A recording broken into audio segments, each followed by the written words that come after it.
This is the Talent, Sales, and Scale Show.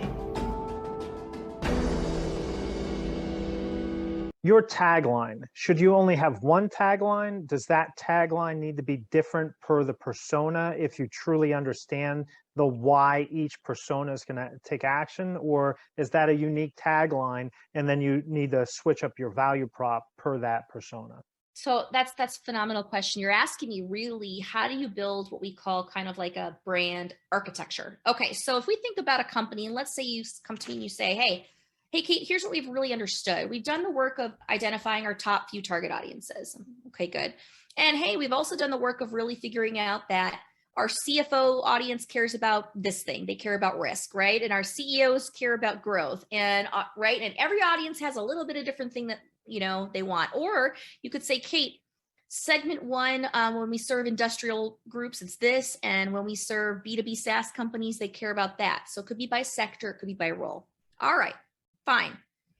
If you find that ultimately the bottom level heart pain is totally different for each of those, then yes, what can happen with your brand architecture is you may find that you have a singular, what we call a singular tagline that says what you do as a company, but you may have separate pages on a website, let's say, with separate value proposition statements and differentiator statements that absolutely speak to each of those audiences.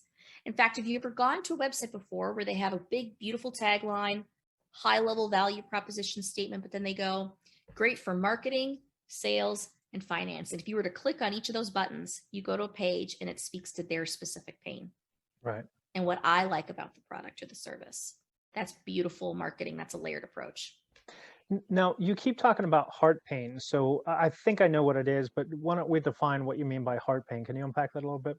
Yeah, absolutely. When I talk about heart pain, I talk about, I guess in layman's terms, we're talking about the problems you really solve. And often what happens is if we say, hey, Kate, well, I'm a coach. I offer coaching services. I would go, great. Well, why does somebody care about having coaching?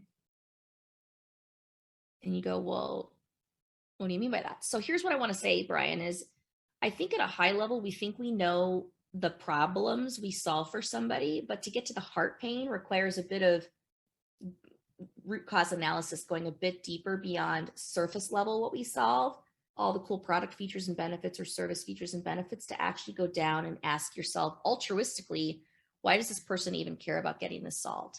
Is it because they care about growth? Is it because they care about changing the world? Is it because they care about pursuing their dreams? Is it because what's going on here that's actually at the heart of what they deeply care about, of why they take action?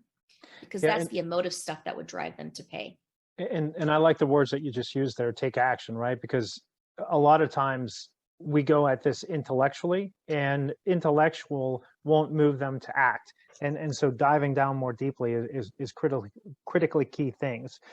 So on this brand trifecta, then, whenever we talk about your tagline, identifying the problem, pain, and then how do we solve it, that value prop, and then the differentiator, you seem to be pretty systematic in how you go about this. So is there a formulaic approach that you do for the tagline, or how you would suggest us to build out this tagline?